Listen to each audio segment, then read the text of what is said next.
Hello, everyone. We're just waiting for everyone to get in from the waiting room or any other ones that'll be joining us for our mid-afternoon webinar. So stay tuned.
Just give it another minute here.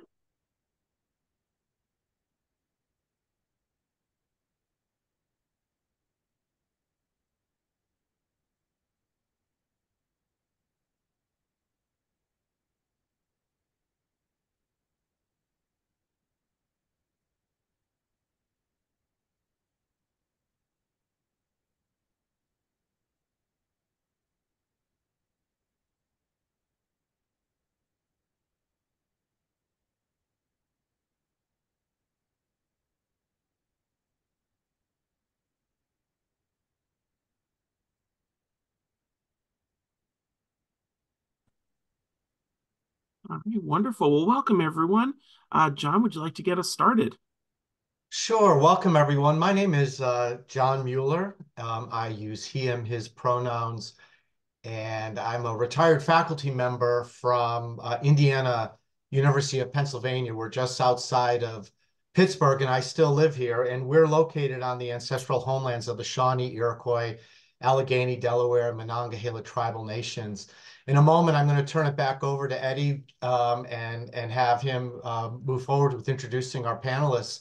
But we thank you for joining us today. This is the first in a series of webinars that we are doing as part of the subcommittee of the ACPA 100th anniversary celebration, sort of connecting us throughout the months between the convention, which we think of as the big celebration, but actually to October, where we'll celebrate ACPA Day. And so these webinars are one of many things that we're doing to try and help keep us connected and in that celebrative uh, uh, way of being and thinking about all this. I have a few more comments I could say, but I don't know if Eddie's going to want to say any more. So I'll turn it back to you, Eddie. Thank you. My name is Eddie Wright. Thank you all for joining us today and for all those that are watching this recording in the future. Thank you for checking this out. I serve as the Vice President for Enrollment Management at Holy Family University in Philadelphia. We are located on the ancestral homelands of the Lange and Lenape people, and we want to recognize that.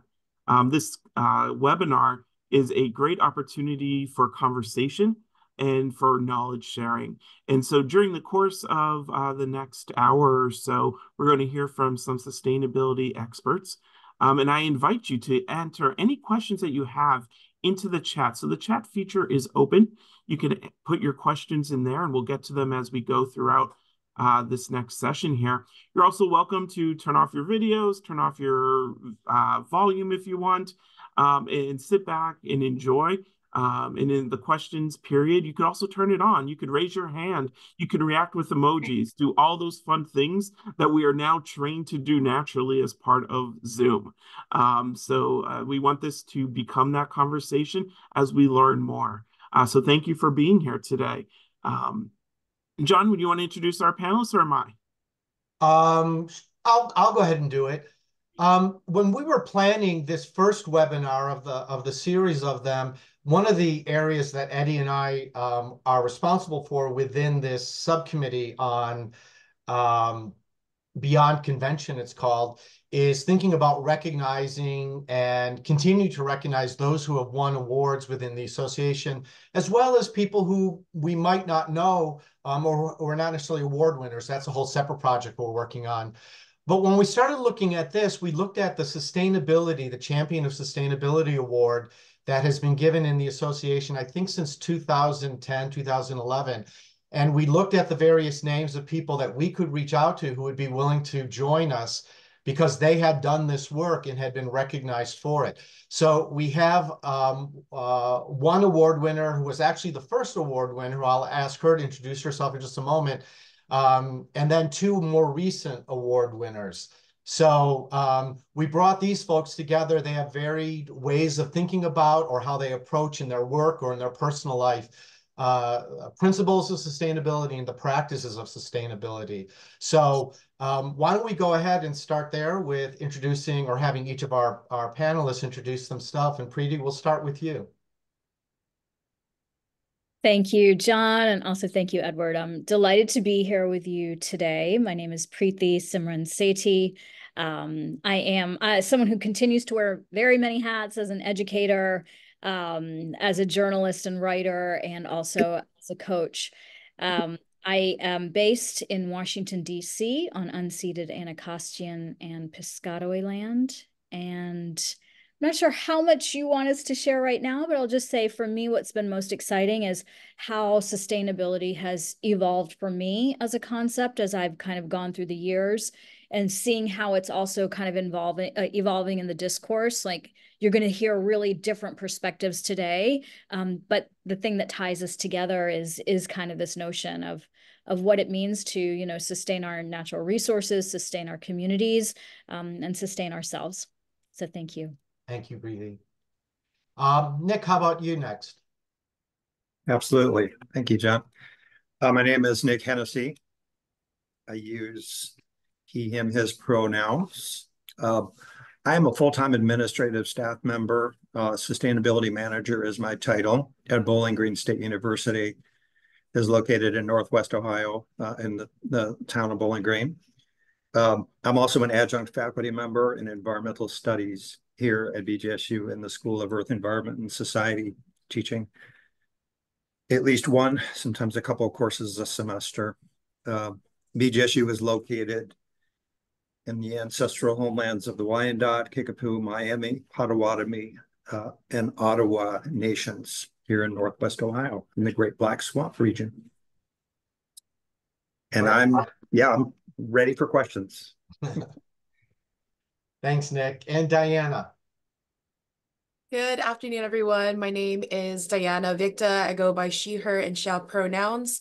I currently serve as the department manager of the Cesar Chavez Community Action Center. I oversee multiple areas, and one of them is actually the Campus Community Garden, which is an urban garden in the downtown San Jose area.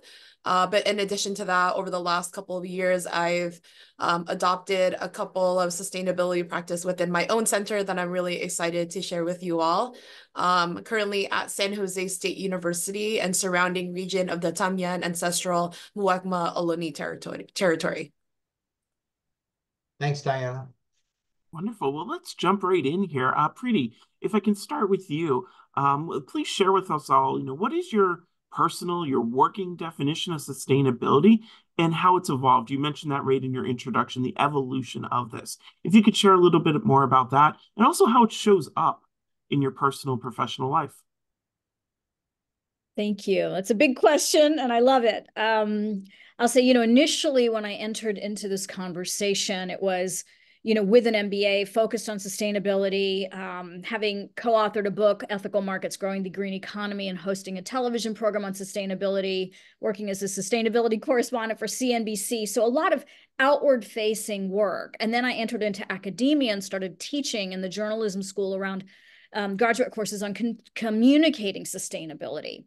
And I remember sitting in one of those classes and a student who had been enrolled in the military before starting at KU said, I'm really struggling. And each term I would have students kind of develop together what their definition of sustainability meant. Because of course we've heard of the triple bottom line, we've heard of sort of the Iroquois Confederacy edicts. Like there were these working definitions, people, planet, profit, people, planet, pocketbook, like that people were resting on. The Brundtland Commission, of course, as well. But I wanted students to really formulate something that would be meaningful to them. And about 30, 40 minutes into this conversation, she raised her hand and she said, I'm struggling here, because we're talking about all these notions of sustainability, but what I really want to talk about is what sustains us. And I thought that was such a powerful reframe, because what that does is it really invites us to go internal on our definition. And it invites us to really consider what fuels us. Like, why are we doing this work? Right. So subsequently, I continued to teach. Then I also started teaching in Italy and, wrote another book on agricultural biodiversity loss. And that seed that student planted helped me to think about how sustainability could always be a living, breathing, dynamic force for me. So now I really think about sustainability through the lens of relationship rather than transaction.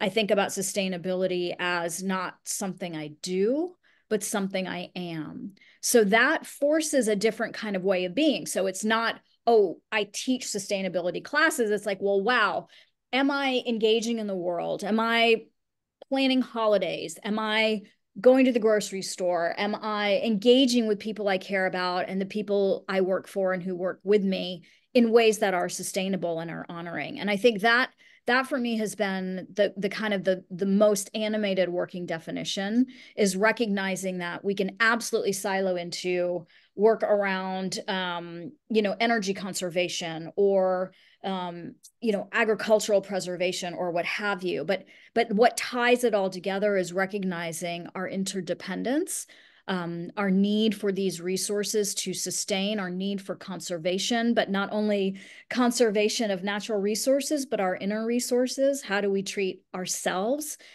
How do we care for each other in a way that expresses this notion of sustaining over the long term, of creating a legacy that will transcend us. So that's kind of how I operate around understanding sustainability today. You're muted. You think I would know better. Thank you for sharing that, Preeti. We never will. Yeah. You're welcome. The evolution piece is very interesting there. And it also shows sustainability, and that the purpose behind the same sustainability has so many different meanings and so many different outlooks, depending on where you are personally and where you are professionally. So I'm going to turn over to Nick. Nick, what does that same question, but how does sustainability come together within your personal and professional life? And has there been an evolution of that since you started this work to now? Sure. I think in my case, I'm the first person and the only person that's been in this administrative role. I had the honor of being able to step into it and to still be in it now, and to also be a faculty member. So in some ways, I stepped into it, and there was a working definition already that existed that was taught in the Department in Environmental Studies, which was living in a way in the present that preserves our natural capital for future generations. So a bit more of a focus, I think, on natural capital, but certainly a focus on future generations. The funny thing is, I guess, that throughout my life, when I used to be a lawyer way back when in a former life, for a number of years, and then we got into higher ed, eventually after that. So I realized that I kind of had a working definition very similar to what the department was using, and that we adopted throughout my life. I just didn't know it. I was, before sustainability became more widely known, I guess, and became more of a topic that was taught and everyday use. I think it was in my head, when I was practicing it. And it very much has always been a focus for future generations for me, as we get older and we have kids, grandkids, et cetera, go forward. I mean, that part about preserving the environment, preserving the world for future generations becomes stronger and stronger because they're the ones who are going to inherit it. They're the ones who, if you focus on sustainability, ought to be able to live in the same way that you do now, based on your behavior. So we focus or I focus, I should say, I'm a one-person office with student support, but we focus on the three main goals of emissions reduction, waste reduction and resource conservation, and education and outreach. And those are pretty similar to institutional sustainability goals I think you'll find in higher ed, across universities. And it's been pretty consistent, I think, and easy to students that we work with to get them to understand that and adopt that. And then certainly we, branch into wider definitions as well, because I really appreciate Preeti's discussion of how hers developed as well. But right now, mine is focusing on what we started with the department. Mhm. Thank you, Nick. You hit on that piece, mine a little bit there too, of, you're a one-person office, but with students. So there's going to be that collaboration of the students on your campus. You're a one-person office doing these things, the collaboration with different parts of your campus. So we'll come back to that in a little bit. But Diana, I'd love to hear your thoughts on, sustainability within your personal life, your working life, what that means and how that's evolved. Yeah, I mean, I think the word sustainability is such a big word, as both of them had already mentioned. I love what Preeti had to say about our relationship, and I love what Nick had to say about our natural capital and thinking about our future generations.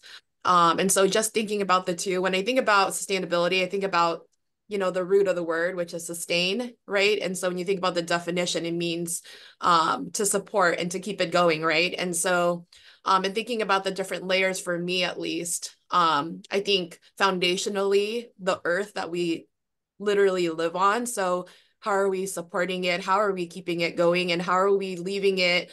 And what is our relationship with it? And how are we leaving the earth for future generations to actually live on? And so in addition to that physical aspect, I think when we think about it globally, it becomes a lot, but you can look at it in multiple ways. You can look at it at your literal home, the home that you live in, locally. So what locally is your campus doing? What is your city doing? What is your state doing? And again, that global piece. The second way that I look at it is through social and cultural sustainability. So how are we collectively sustaining each other? What is our relationship with each other? How are we collectively taking care to make sure that there are generations of culture that is sustaining? And so at the beginning, we talked about the importance of like land acknowledgement. That's a part of what sustainability is recognizing the land that we live on. But how are we making sure that these cultures and that these people are continuously being supported and honored? And I think the third piece is the individual piece. So going back to what Preeti said about like the importance of like what sustains you, right? Because you as a human being, like how are you finding fulfillment in the work that you do? And how are you also physically taking care of yourself? And again, a lot of that is tied back to the land that we live in, the food that we're consuming, the things that we're consuming. And yeah, lots to think about. Thank you. Diana, you make that comment there about, the land and the people. And it's a great connection to a month ago in Chicago and hearing our opening speaker at convention talking about those pieces as well, and that interconnection of how do we continue to honor and support the people living on this land or that originated on this land. I'm hearing through all three of you, but there's different layers to all of us. And we all serve a mission, regardless of the work that we're doing. There's a reason behind the work that we are doing. And I think social justice is a piece of that. And I heard that consistently across all three of your comments there. There's a piece of social justice. So if you could talk about how maybe sustainability and social justice could be linked together or might be linked together, and if there's challenges in addressing those connections in the work that you do. And I'd love to just kind of fall through that same order. So, Preeti, if you want to kick us off. Woo, I'm in the hot seat after some just amazing reflections there. Thank you, Nick and Diana. I'm sure more is going to come up for me, but what I really felt into and Diana was sharing just now was that cultural piece. And, I think about how, and that, the definitions that were shared are informed by the Brundtland Commission definition that was developed back in 1992. That was created under a UN framework for sustainable development, right? That we've now used in all of these kind of permutations across like industry, academia, what have you. But the forward-looking piece of this, while I think it's incredibly important, I think can also create, how do I want to say this? A little bit of dissonance around immediate accountability, right? So when we push emissions targets out to what's going to happen in 2050, then I fear, particularly when they are politicized, that the work won't be done now. And we have, I have attended, the conventions where we are talking about these targets that constantly push out and out and out. There are global communities that are suffering immensely. I had the privilege of visiting folks in Papua New Guinea whose homes were simply, sea level rise. They weren't sinking, but the sea was rising. And to meet these people from Bougainville who had lost their homes was just so profound for me, because land, to go back to that idea, right? This is a precious relationship. Like when I ask you, John or David, like, where are you from? Or Nick or Diana or Edward or whomever, like, where are you from, right? There's a place that we connect to. There may be several places, right? I was born in Germany, grew up in North Carolina. I am Indian. But when those places start to disappear, what happens to our identity? So I think this cultural piece is such a critical part of what it means to engage in sustainability praxis through the lens of justice.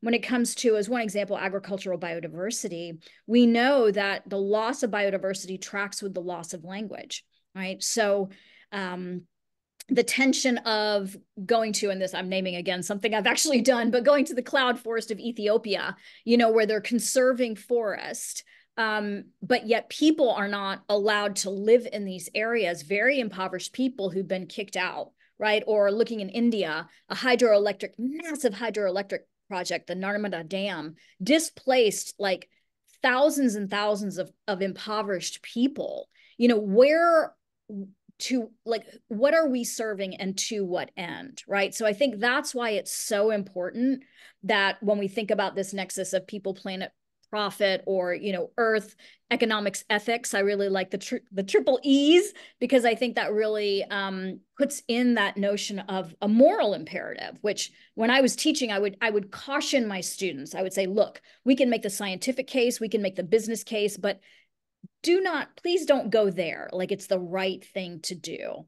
And that was another real evolution for me, because tuning into what is right for us, what is just in the world, I think is actually incredibly important. And that helps us understand that there are systems in place that need to be radically changed, either dismantled or reformed, because a lot of the public facing focus, and I say this through the lens of journalism, is on discrete individual action.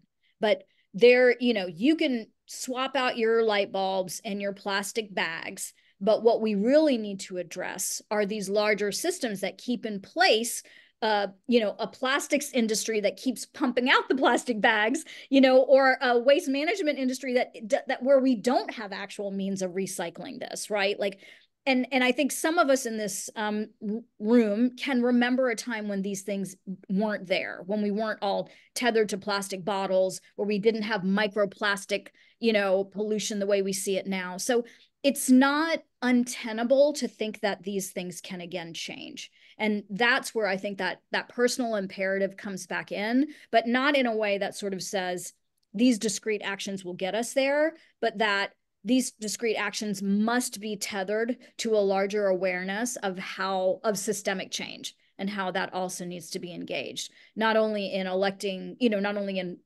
connecting with our elected officials, but ensuring that the officials that we put into office, as one example, are people who are really going to not only say the right thing, but eventually do the right thing, and being committed to kind of looking at that sustainability across that broader lens.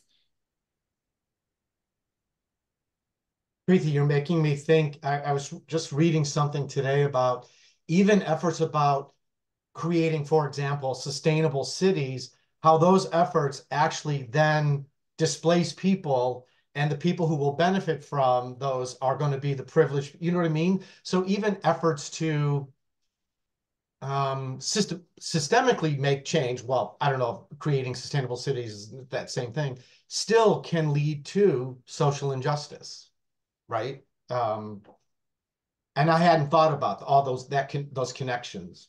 Yeah, I think it's not we're not aiming for perfection here, but Right. we're aiming for a broader view of what we're doing. So it's not a single action, but it's something that we engage in with that broader eye to, like, how does this affect, what is the knockoff effect of a decision that we're making? Right. Diana or Nick want to jump in? Sure. So I concur 1,000% with everything that Preeti said, and I'll add a different angle in here too, or an additional angle, which is, clearly social justice is an integral part of sustainability, no matter how you define it. But depending on, as a professional, working professional, depending on how you are situated, it can be difficult to connect to social justice as finding ways to, I guess, further that or profess it. I'm in operations, right? I'm right down the hallway from the paint shop, the lawnmowers, they're all necessary parts of us, how we operate as an institution. But I think a lot of offices of sustainability are similarly situated in their institutions. It's kind of hard sometimes, to have very much of a pulpit on or teaching opportunities with social justice without partnering and collaborating with a lot of other offices on campus. I think you have to. I collaborate with the academic department, which teaches a course on social justice. I collaborate with student organizations, uh, other offices across campus that are probably better equipped than I am, but we partner together because we're an institution that has a pouring rights contract with Coke. We can't get water on this campus uh, unless it's Dasani, in a single-use disposable plastic bottle. So, there's institutional implications, I guess, or sometimes barriers that we need to be persistent about educating about and persistent about partnering with other offices that maybe aren't as constricted or limited in their ability to further that in order to fully fulfill our goal of sustainability, education, and outreach. Mm-hmm. Thanks, Nick. Diana, want to add anything? Yeah, I will add to that and say that I think one, as campuses move towards having more educational opportunities for staff, faculty, and students to engage in environmental justice and sustainability. I think one of the things to consider is, are the resources accessible? A lot of the conversations around sustainability is actually very ableist in a lot of ways. For example, when I started working at the campus community garden, we started providing educational workshops around food. There was a lot of students that were facing food insecurity. San Jose State is located in downtown, so we are located in a food desert. So our campus community garden is one of very few spaces in downtown where students can access free and fresh accessible food. But one of the issues of the campus community garden was that it was not accessible, meaning students in wheelchairs, students with a variety of disabilities could not access it, which means in a bigger, if you're looking at it through a bigger lens, is that when we don't provide access to those who are most vulnerable, then we put them in a situation where they're unable to, when the most violent thing that could happen environmentally is happening to them. So the lack of food, the lack of understanding of food education and environmental justice, there's no access to that. And so one of the ways in which, I push for social justice as it comes to environmental justice is that these things have to be accessible. So 5 years ago, we did a renovation project at the campus community garden to make it a universal design, so that not just students with mobility issues can come to the garden, but people of all abilities in all walks of life can participate in social justice education when it comes to environmental and food justice. And so, as we think about that, how are we making our programs and services truly accessible to all? I appreciate that here, like adding or acknowledging the ableist, that connection too, to environmental justice. And I, I'm noticing, or as I'm listening to everyone speaking, and Diana, you even sharing that sort of practical kind of thing. Thinking about sustainability moving, I think of it in terms of locus of control. And we have these spheres of influence. And or maybe could say starts with ourselves, sort of as Preeti was talking about. Then our relationships with others. Diana talked about the home, the local, and the global. I guess I'm wondering, as you think about all of these spheres of influence, uh, thoughts that you have about or what you do that might uh, be sort of action steps that you or others or we can take towards sustainability.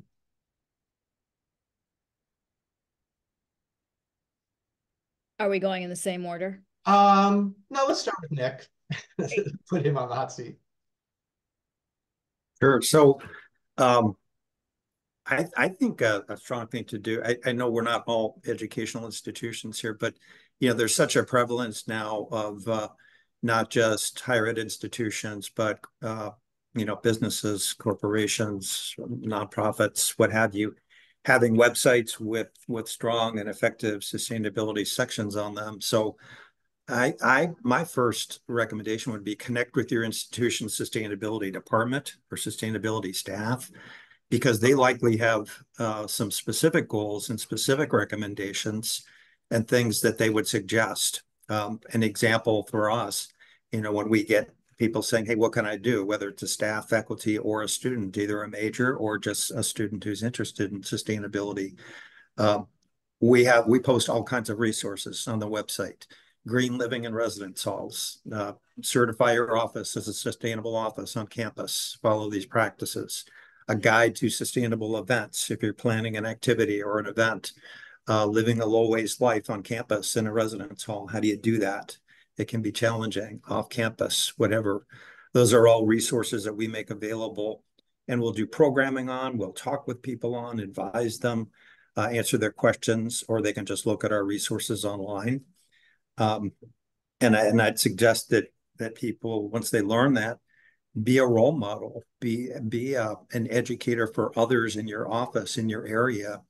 I think too often the sustainable office or somebody in a position or something is looked at as the person to do these things. It's very much a team approach. There has to be empowerment of everybody at the institution, deputizing, if you will, by once you get some ideas of being sustainable yourself, being able to share that through role modeling and others at your institution and your office. So many, many things. I mean, you could, even without any of that, you could reduce your own personal waste. You could use a reusable water bottle. You could not use a plastic bag and use, all the things that Preeti mentioned that were kind of standard, in the practice now. But it's surprising sometimes that that's not known by a lot of people. So you can start with a lot of those basics and reduce your carbon footprint personally, very quickly, in the course of one day. Right. Preeti, do you want to jump in here? Absolutely. I think it's about engaging with what it is that you care about and working in that sphere. So, you know, despite all the work so many of us have done, as one example, recycling rates haven't dramatically increased, right? As one example. But perhaps it's also because of how the work is being framed, which has been, and I did a whole talk on this, a TEDx talk on, you know, the green brain and how we engage people and what's kind of going on here. And what I'd love to just, you know, plant the seed of in folks is that there's only so much we can worry about at one time, right? This theory is called the finite pool of worry. It was actually coined at Duke University by two behavioral economists, but it posits that there's only so much we can worry about at one time. So if you want me to worry about your thing, you need to displace something in my finite pool of worry, right? So take it out so it's no longer a worry, or work within my existing cares.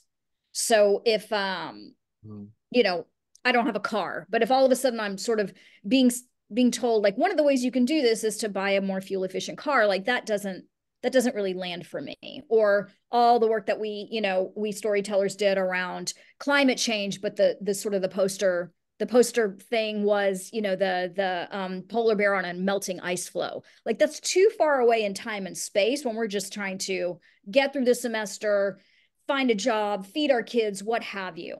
So how can we get really curious and excited about the things that we really care about? If you're someone who really cares about, for example, something like fashion, right? There's so much that can be done in that area, ranging from the amount of pesticides that are used on cotton all the way to the amount of waste that's generated by these fast fashion kind of companies. So the thing is, we can look at this on one hand as being very overwhelming, but I would rather invite people to think about this as being very exciting. There's so many opportunities: faith, food, energy, you know, all the things, government, like, and I'll just add one final piece, which is framing. In an era where things are becoming, you know, sustainability is becoming quite politicized, and we see, you know, this clamp down on ESG and all the, you know, investment funds and what have you, you know, initiatives on campus being, you know, scrutinized. I would really invite us to think about how we want to frame this question. Because one of the things I learned teaching at the University of Kansas, it was so profound to me, was that I shared so much with colleagues who didn't share perhaps my political beliefs, but there was a point, a place where we met in our values that was really precious. So, for example, I helped draft the climate plan for Lawrence. And I went to the Chamber of Commerce and said, hey, you know, I just would love your endorsement for this, and was going on about climate emissions. And I remember the manager of the bank saying, you know, I don't know about climate change. Now, that could have been a moment where I like went hard on science, tried to explain what was going on, but I just sat back and listened. And he said, but you had me at emissions. My daughter has asthma, you know, and I do want to pay more attention to what's coming out of our coal plant. So that was a real turning point for me, which is like a lot of the work of engaging people is getting curious about what it is that people care about, and then helping them work within those existing cares. So we don't think of this as like, I got the, you know, the reusable water bottle, I got the bag, you know, I shopped local, check, check, done, right? This is a lifelong journey that we get to take together that can be really enriching and fulfilling for all of us. It's such an interesting notion of, rather than, I'm going to oversimplify it, rather than try to make room for this new thing, if you will, is how do I connect it to something I already care a lot about, and, you know, work with that theme. You know, if it's fashion, right? If it's emissions and my child's asthma, you know, like it's a really interesting way of thinking about this as, you know, something that you can do, right? Rather than something you have to add into your finite pool of worries, as you said. Daniela, do you want to jump in here? Yeah, I'll go ahead and add, I think there's a lot you can do, right? Just reiterating the importance of focusing on something that you're actually passionate about, and focusing on that, because otherwise you're going to bring yourself out trying to save the world. It's a big world. So focusing on one thing. And so for me, as someone who oversees a multi area department, I oversee a budget of close to 1 million. And so that's a lot of money, right? I've been in my role for almost 8 years. That's close to $8 million that I've been able to manage over the last 8 years of my career here. And so one of the things that I've been able to do in my role, and this might resonate with people who oversee areas, is with my staff, made it a goal for 75% of our expenditures to be sustainable. And so when I think about sustainability, it's not just like the physical resources, but it goes back to my definition of supporting the local community, supporting and sustaining the culture and the people and the collective. And so what that means is, yeah, shopping locally, but also making sure that we're supporting businesses that are owned by BIPOC, LGBTQ plus communities and so forth. So that's something that has been important to me. And so I think that is like one tangible way of considering it. And in addition to buying, what kind of vendors are you bringing on campus?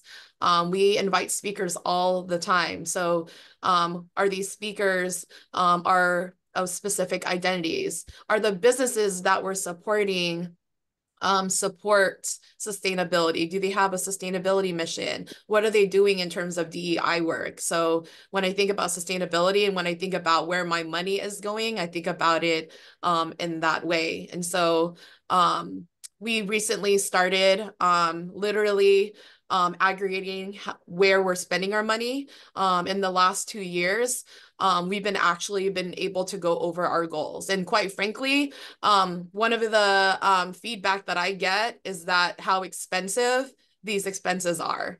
And sustainability is expensive.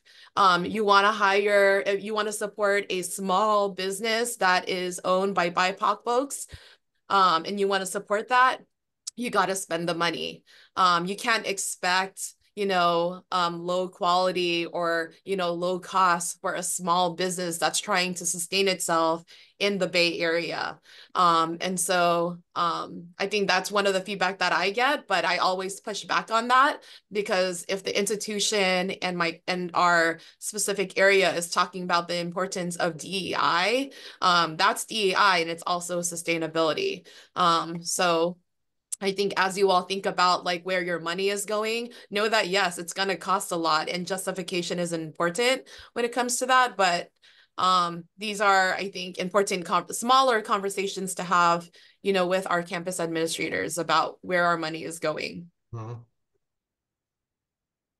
I'm jotting notes here, and I sort of three things that I pick up, and this is sort of in the order in which you said them, is educating ourselves and others about the opportunities, connecting what you care about to sustainability practices, and then connecting it to your community in ways, for example, like where and how are you spending, your finances, your money. All really helpful ways of thinking about this. Eddie, I don't know if I'm looking at time here, if we want to provide an opportunity, if any of our guests want to ask any questions. I was thinking the same thing. We got about 10 minutes left. If anybody wants to pop a question into the chat or raise their hand, come off mute, you are more than welcome to, if you have those questions. Hearing what we're talking about at this point, John, you just list out those three things. I'd also love to hear from our speakers a fourth level down of that, of how do you pull students in? How do we pull our colleagues in, the professionals that we're working across the streets, across the country with, to realize or become part of this bigger picture with us as we make these moves? And Diana, let's put you on the hot seat for that. Actually, hold on. Before we do that, David, you came off mute and I saw your hand. So ignore my question for a moment. David, go for it. No, that was the question I was going to raise. Thank you so much. I was resonating with all of this from a professional perspective, but wanting to do the translation, which is so hard, to the 18-year-old, to the 20-year-old. I know that Gen Z believes a lot of this, but how do we speak that language, the language that you're talking about? John, what you just mentioned, connecting and educating themselves. How do we speak a student language? I mean, I get this, and this is great for us as professionals, but connecting to the young adult, and I know I'm talking about the traditional student, I get that. How do you connect to veterans? How do you connect to families, etc.? I mean, that's the bottom line for all of us. I think. Yeah. I will go ahead and answer that. I think you already spoke to that, David, is that these students, these Gen Z students, are pretty well versed in environmental justice. Like they grew up learning about environmental justice. They learned how to recycle, reuse. They have millennial parents that taught them how to compost. They know that the world, is, slowly, yeah, they know what's left of the world. So this generation is actually not ignorant to what's happening. I think what's happening right now with a lot of educational spaces is that they tend to just think about sustainability as recycle. And this generation is done with that conversation. And so as you're thinking about sustainability and environmental justice, think about education as a multi-layered process. One, like I think having engaging programs and events that looks into environmental justice through a tangible way. For example, at the garden, we tie in our food demos we have like food demos that have cultural like ingredients, and we have people from those identities talk about how to grow food and what are the issues surrounding their communities. So I think that's like one way, is just to get them to the program, to have them to connect with the experts. And I think the second piece is that I would say like our knowledge of environmental justice, I'm a elder millennial, as a Gen Z would say, I would overestimate their knowledge. They want more actually when it comes to environmental justice. They want to learn. They want to know about what are the crises happening, what is happening in Flint with water crises, what is happening globally, what is happening locally. They also want to know, like, what is our institution doing actually, right? What are we doing to support the local community? How are we collectively supporting small businesses? What is our, I think some of the questions that student gets is, why do we have these partnerships with these large companies that are contributing to our issues in sustainability? So I think it's very multi-layered. One, like connection to the local community that's doing like cultural and sustainability work. And two, like students want to know what are we actually doing and how are we interrupting these issues. Yeah, I again think it goes back to, what do students care about? They are really more on top of this than I certainly was as a Gen Xer in many ways. And what I hear Diana really sharing is around transparency and accountability. Nothing stunts like excitement more than someone realizing that, like, no matter how much work they do, the administration isn't going to let it move forward, right? So I actually think in trying to engage with students, it's really important to work kind of in both directions to ensure that the visions that they have can actually manifest. And that there's so much to be done. There is no place, there is no activity, there is no issue area, there is no recreation that doesn't touch into sustainability. So it's really a matter of also, I think, inviting students to tell us what they think is meaningful, to tell us how they would enact, however it is that we're framing sustainability. Even when we talk about this idea of future generations, it's like there's 100 ways that manifests. So putting a little bit of that back on them to say, like, what is it that you care about?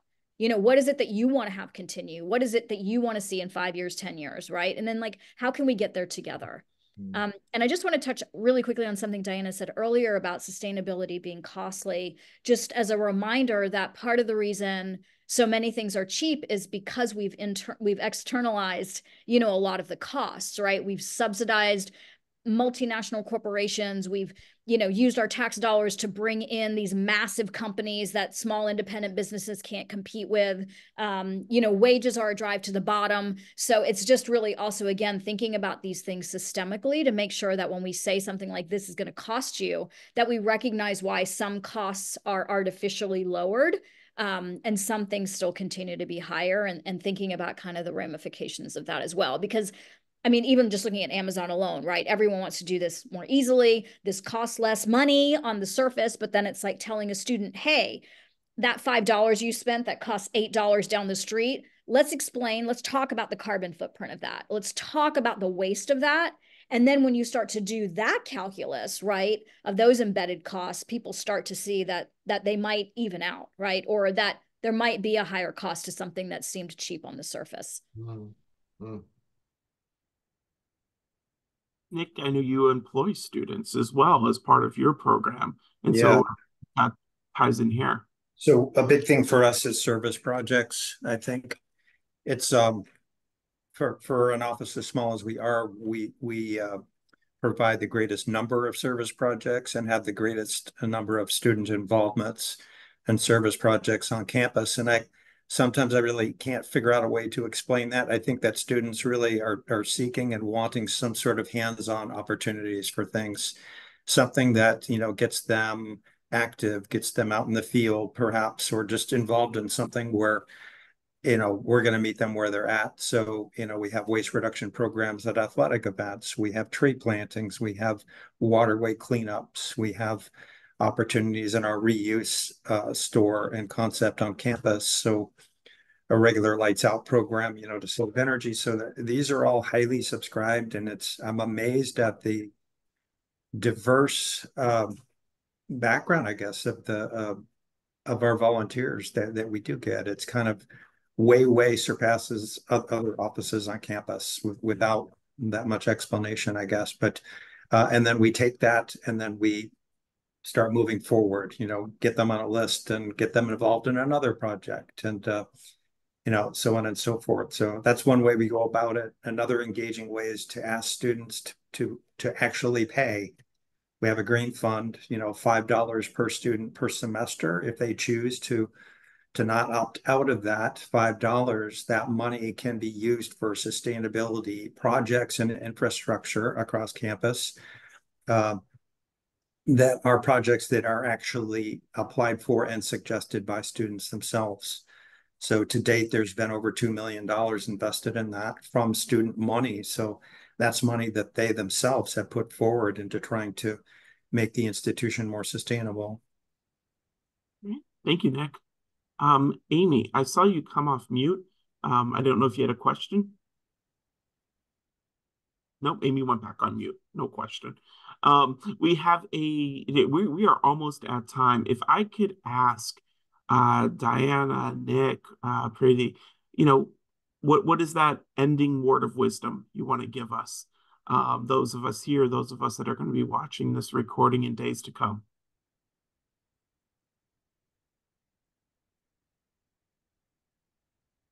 Diana, you could go first.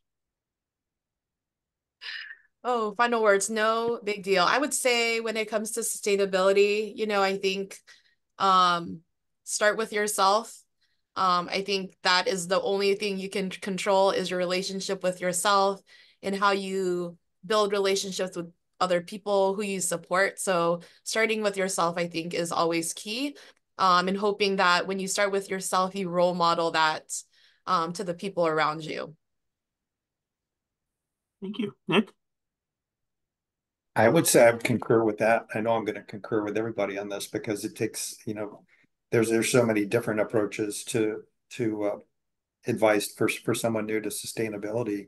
I would say don't be intimidated by lack of experience or knowledge. Just jump right in. There's always there's a place for anybody to start, right? Become a part of an event, become a part of a cause, look on your institution's website and volunteer for something, go and hear a speaker of something. Just start somewhere as simple as possible and just continue to build on that and build your knowledge base. Thank you. Preeti? Nick and Diana have covered it. So I'll just say that also there's great joy in this, that a lot of the conversation has been, it's hard, it's challenging, it's scary, we're up against a lot, but every seed that we plant, every action we take is toward a brighter, more beautiful and abundant future. And we get to build that together. Great. Thank you all. John, I'll let you have the last words.